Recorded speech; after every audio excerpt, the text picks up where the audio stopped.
স্বাগতম আমার প্রিয় শিক্ষার্থীরা। আমি আশা করি আল্লাহর রহমতে বাড়িতে তোমরা ভালো আছো। আলহামদুলিল্লাহ আমি ভালো আছি। ইনশাআল্লাহ আমরা আজকের এই ক্লাসে আমরা শিখবো তোমাদের পঞ্চম শ্রেণীর তৃতীয় অধ্যায়ের গুণিতক এবং গুণনীয়ক। আজকের এই ক্লাসে আমরা শিখবো গুণিতক কি এবং গুণনীয়ক কি। আমরা গুণিতক কিভাবে নির্ণয় করে এবং গুণনীয়ক কিভাবে নির্ণয় করে ইনশাআল্লাহ আমরা আজকের এই ক্লাসে আমরা শিখবো।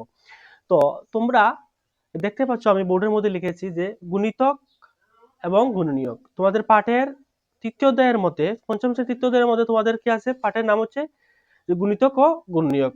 তো গুণিতক আমরা সংজ্ঞা পেয়ে লসাগু বলি এবং গুণনীয়ক হচ্ছে গোসাগু আমরা বলি। তো লসাগু হচ্ছে লঘিষ্ঠ সাধারণ গুণিতক এবং গোসাগুকে আমরা গরিষ্ঠ সাধারণ গুণনীয়ককে আমরা কি বলি, গোসাগু বলি। এখন আমরা আজকের এই ক্লাসে গোসাগু এবং লসাগু এই দুটির মধ্যে পার্থক্যটা কি এবং কিভাবে নির্ণয় করা হয় আমরা আজকের এই ক্লাসে আমরা শিখবো ইনশাল্লাহ। তো প্রথমে দেখো আমরা লসাগু এবং গোসাগু এটা দুইটি আমরা দুইভাবে নির্ণয় করা যায়। তো লসাগু আমরা গুণিতক বের করেও বা করা যায় এবং গুণনীয়করেও আমরা গুণনীয়ক বের করেও কিন্তু গোসাগু বের করা যায়। তো প্রথমে আমরা দেখি, যেমন যদি আমরা একের গুণিতক যদি আমরা কি করি, একের গুণিতক যদি আমরা মানে বের করি কত হবে।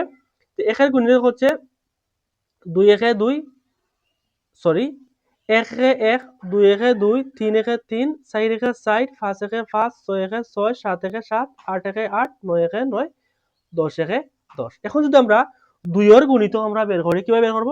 2 একে 2 2 দুগুণা 4 3 দুগুণা 6 4 দুগুণা 8 5 দুগুণা 10 6 দুগুণা 12 7 দুগুণা 14 8 দুগুণা 16 9 দুগুণা 18 10 দুগুণা কত 20। এখন যদি আমরা 3 এর গুণিতক আমরা বের করি, তো 3 একে 3 3 দুগুণা 6 3 তিরিঙ্গা 9 3 চাইরা 12 3 পাঁচা 15 3 চুয়া 18 3 সাতা 21 3 আটা 24 3 নং 27 3 দশে 30। এখন যদি আমরা 4 এর গুণিতক আমরা বের করি, কি হবে? 4 এর গুণিতক 4 একে 4 4 দুগুণা 8 3 চাইরা 12 4 চাইরা 16 4 পাঁচা 20 4 4 চুয়া 24 4 সাতা 28 4 সাতা 28 4 আটা 4 আটা কত 4 সাতা 28 4 আটা 32 4 নং 36 4 দশে 40। এখন দেখো আমরা একের গুণিতক এবং 2 এর গুণিতক এবং 3 এর গুণিতক এবং 4 এর গুণিতক আমরা কি করেছি, আমরা বের করেছি। এখন আমরা কি করব, যে গুণিতক কিভাবে বের করতে হয় তোমরা তো বুঝতে পেরেছো আমরা কিভাবে আমরা বের করেছি। এখন আমরা এই 1 2 3 4 এর আমরা গুণনীয়ক আমরা বের করব। তো তোমরা 5 এর গুণিতক তোমরা এভাবে বের করতে পারো, 5 থেকে 5 5 দুগুণা 10 3 5 15 4 5 20 5 5 25 5 30, ঠিক আছে, এভাবে বের করতে পারো, 6 এর বের করতে পারো। এখন আমরা কি বা করব, এই সংখ্যাগুলোর আমরা এই যে সংখ্যাগুলো আমি কেন লিখেছি, এই যে সংখ্যা লিখেছি আমি 1 2 3 4 এই সংখ্যাগুলোর কি বের করব, আমরা গুণনীয়ক আমরা কি করব, বের করব। তো আমরা এখানেও আমরা বের করি। তো একের কি একের গুণনীয়ক হচ্ছে একের গুণনীয়ক এবং 2 এর গুণনীয়ক এবং 3 এবং 4 এর। এখন দেখো আমরা আমরা বের করব, কিভাবে বের করি একটু দেখো। এখন আমরা একের গুণনীয়ক হচ্ছে কি, একের গুণনীয়ক হচ্ছে 1, 2 এর গুণনীয়ক হচ্ছে এবং 2 এবং 1, 3 এর গুণনীয়ক হচ্ছে 1 এবং 3 এবং 4 এর গুণনীয়ক হচ্ছে 4 2 এবং 1। এখন এগুলা কিভাবে বের করে তোমরা টেকনিকটা দেখো। এখন যদি আমরা ফার্স্টের গুণিতকটা বের করি, আমরা ফার্স্টের গুণিতক হচ্ছে 1 এবং কত 5 এবং 1 এবং 6 এর গুণনীয়ক হচ্ছে 6 3 2 এবং 1। তো আমি কিভাবে বের করেছি তোমার টেকনিকটা তোমরা দেখবে, আমি বের করার কৌশলটা। তো আমরা এই ক্লাসে আমরা আমরা কি তোমাদের পঞ্চম শ্রেণীর অধ্যায় 3 এর মধ্যে গুণিতক এবং গুণিতক ও গুণনীয়ক অধ্যায়ের মধ্যে কি আছে, আমরা আজকের ক্লাসে আমরা গুণিতক এবং গুণনীয়ক আমরা শিখছি, দুইটার মধ্যে পার্থক্যটা কি এবং দুইটা কিভাবে বের করা হয়। তো আমরা অনেক সময় কি, যে আমরা যখন ভগ্নাংশ শিখবো পরের অধ্যায়, তখন অবশ্যই আমাদের ভগ্নাংশ নির্ণয় করতে হলে আমাদেরকে লসাগু লাগে। আর ভগ্নাংশের সমহর যদি আমরা সমহর যদি না হয় তাহলে যোগ এবং বিয়োগ করা যায় না, তাহলে সমহর লাগে। তাহলে অবশ্যই আমরা যদি এই ক্লাসের মধ্যে যদি আমরা যে লসাগু এবং গোসাগুর মধ্যে পার্থক্যটা কি, কিভাবে লসাগু বের করতে হয় এবং কিভাবে গোসাগু বের করতে হয়, এটা যদি আমরা স্পষ্টভাবে আমরা যদি শিখি, তাহলে আমরা পরবর্তী ক্লাসে আমরা আমরা কোনো সমস্যা হবে না, আমরা খুব ইজি সহজে আমরা কি সমাধান করতে পারবো। তোমরা বিষয়টা বুঝতে পেরেছো। তো লসাগু হচ্ছে লঘিষ্ঠ সাধারণ গুণিতকের শর্ট ফর্ম, সংক্ষিপ্ত ফর্ম হচ্ছে লসাগু। আর গোসাগু হচ্ছে গরিষ্ঠ সাধারণ গুণিতকের শর্ট ফর্ম, আমরা কি বলি, গোসাগু বলি। এখন আমরা লসাগু এবং গোসাগু, লসাগু হচ্ছে গুণিতক আর গোসাগু হচ্ছে গুণনীয়ক। এখন গোসাগু কিভাবে, গুণিতক কিভাবে বের করে এবং গুণনীয়ক কিভাবে বের করে, এক আমরা দেখি। আমরা প্রথমে দেখো, যদি আমরা কি করি, যদি মনে করো একের যদি আমরা কি করি, একের গুণনীয়ক বের করি, প্রথমে আমরা এখানে লিখবো যে এক এক, আমরা ধারাবাহিক লিখবো কি, যে 1 2 3 4 5 6 7 8 9 10। তখন আমরা এখানে যে সংখ্যা বের করবো আমরা এখানে গুণ দিব, ঠিক আছে, গুণটা দিব। এখন দেখো চাই এখানে আমরা কি লিখবো, যেখানে লিখতে পারি আমরা এক, এখানেও এক এক এক এক এক এক এক এক এক, তারপর এখানে সমান দিব আমরা, ঠিক আছে। সমানটা কিভাবে বের করার টেকনিকটা তোমরা দেখো একটু, কিভাবে আমরা বের করি। এখন আমরা এখানে যদি একের যদি গুণনীয়ক বের করি, তাহলে কি এক একে এক, দুই একে দুই, তিন একে তিন, চার একে চার, পাঁচ একে পাঁচ, ছয় একে ছয়, সাত একে সাত, আট একে আট, নয় একে নয়, 10 একে 10। এখন যদি আমরা দুইয়ের গুণিতক বের করি, তাহলে ঠিক একের জায়গাতে কি লিখবো আমরা, একের জায়গাতে আমরা আমরা এখানে দুই লিখবো। তো যদি দুই দুই লিখি, কেন দুই দুই দুই দুই দুই দুই দুই দুই দুই, আমরা 10টা দুই দিব। তাহলে এটার ফলাফল কি দাঁড়ালো, এখন দেখো দুই একে দুই, দুই দুগুণা 4, তিন দুগুণা 6, 4 দুগুণা 8, 5 দুগুণা 10, 6 দুগুণা 12, 7 দুগুণা 14, 8 দুগুণা 16, 9 দুগুণা 18, 10 দুগুণা 20। এখন যদি আমরা মনে করো কেন এভাবে তো 4 বের করে দিয়েছি, এখন আমরা ফার্স্টে যদি বের করি, জাস্ট এই কেন আমরা কি করব, এখানে আমরা জাস্ট আমরা ফার্স্ট ফার্স্ট বসাবো, first first first first first first, যত যে সংখ্যা আমরা কি করব বের করব, আমরা ওই সংখ্যা লিখবো। এখন আমরা ফার্স্টেরটা বের করি, তো ফার্স্টটা কিভাবে বের করবো, তোমরা টেকনিকটা দেখো, কৌশলটা দেখো কিভাবে গুণিতক বের করা হয়। যে কোনো সংখ্যা যদি তোমরা এই কেন যে তোমরা যে সংখ্যা আমরা বের করবে ওই সংখ্যা যদি কেন লিখো, তাহলে তোমরা বের করতে পারো। আমি ফার্স্টে লিখেছি, তোমরা ফার্স্টে লেখাতে 6 7 8 10 যে কোনো সংখ্যা বসিয়ে তোমরা ইচ্ছা মতো গুণিতক বের করবে। তোমরা যদি ফার্স্টের বা করো, তো ফার্স্টের গুণিতক কিভাবে বের করবে, এই যে ফার্স্টের সাথে 1 থেকে 10 পর্যন্ত তোমরা গুণ করে তোমরা বের করতে পারো। তো টেকনিক দেখো, 5 থেকে 5, 5 দুগুণা 10, 3 5 15, 4 5 20, 5 5 25, 5 34, 5 7 35, 5 8 40, 5 9 45, 5 10 50। তো তোমরা বুঝতে পেরেছো কিভাবে গুণিতক বের করা হয়। গুণিতক বের করতে হলে কি করবো, যে সংখ্যা বের করবো এই সংখ্যাকে এক থেকে ধারাবাহিক কি করবো, ভাগ করব। এখন আমরা গুণনীয়ক বের করার টেকনিকটা দেখো। টেকনিকটা হইলো কি, আমরা প্রথমে কি করব, ভাগ করব।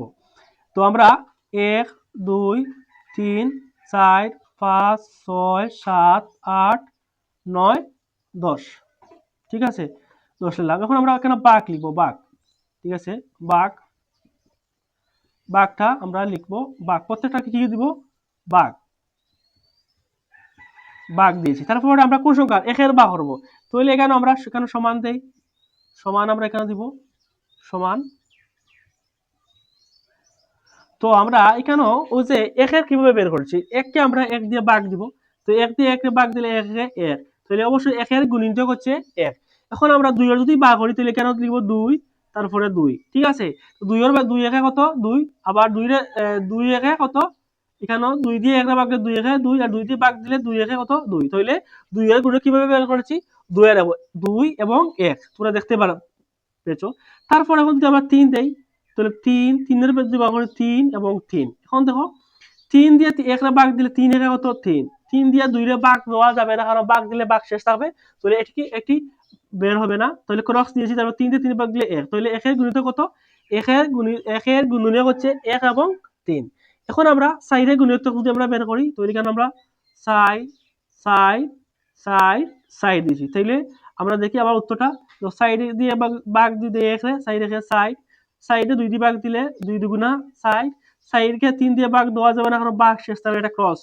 তারপর 4 4 ভাগ দিলে 1, তাহলে দেখো কারণ 1 2 4, আমরা 1 2 4, ঠিক আছে।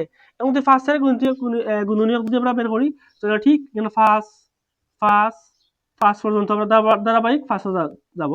তো আমরা এখানে দেখো ফার্স্ট দিয়ে ভাগ দিলে ফার্স্ট একে ফার্স্ট, ফার্স্টে 2 রে ভাগ দেওয়া যাবে না, ভাগ শেষ থাকবে, আবার ফার্স্টে 3 রে ভাগ দেওয়া যাবে কিন্তু ভাগ শেষ থাকবে, এটি ভাগ হবে না।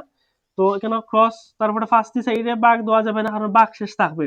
ভাগ শেষ থাকবে কিভাবে দেখো, কেন ফার্স্ট কত কত ভাগ শেষ থাকবে, যেমন আমরা কি ভাগ দেওয়া যাবে না কারণ আমরা চাই ভাগ যদি ফার্স্ট দেই তাহলে এখানে দেখো একবার যাবে, ঠিক আছে। তো এখানে আমরা ফার্স্ট দিয়ে ভাগ দেওয়া যাবে না কারণ এটা ছোট সংখ্যা, এটা ক্রস। তারপরে দেখো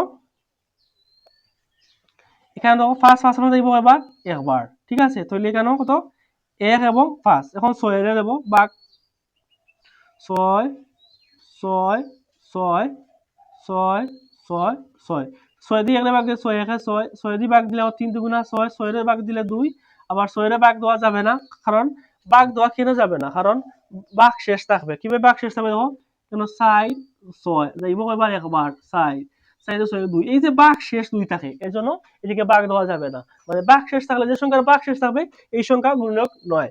তো এখানে আমরা, তো এখানে ক্রস, তারপরে আবার এখানে ক্রস, আবার 6 এর 1, তাহলে 1 2 দেখো কত 1 2 3 6 1 2 3 6, এটি হচ্ছে গুণনীয়ক। তো তোমরা দেখতে পেয়েছো যে গুণনীয়ক বা করার কৌশলটা লিখে যে সংখ্যাকে আমরা বের করব ওই সংখ্যা শুধু ওই পাশে আমরা লিখবো, তারপর 1 2 ধারাবাহিক 10 দিয়ে আমরা ভাগ করব, যে সংখ্যা বের হবে ওই সংখ্যা আমরা এখানে বসাবো, ঠিক আছে। তাহলে আমরা আমরা বের করেছি কিভাবে একটি সংখ্যাকে যে ভাগ করে গুণনীয়ক বের করতে হয় এবং গুণ দিয়ে গুণিতক বের করতে হয়।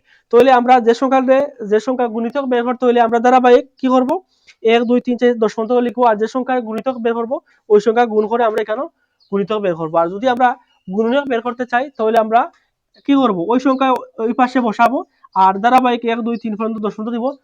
6 থাকে তো 6 পর্যন্ত, যদি মনে করো 20 থাকে তাহলে আমরা 1 থেকে 20 পর্যন্ত ওই সংখ্যাকে ভাগ দিয়ে যে সংখ্যা বের হবে ওই সংখ্যা আমরা বসাবো। যদি ভাগ শেষ থাকে তাহলে এখানে বসবে না, যেমন 6 দিয়ে 1 দিয়ে ভাগ দিই 6, 6 কে 2 দিয়ে ভাগ দিয়েছি 3, 6 কে 4 দিয়ে ভাগ দিলে ভাগ শেষ থাকবে, যে সংখ্যার ভাগ শেষ থাকবে ওই সংখ্যা হবে না।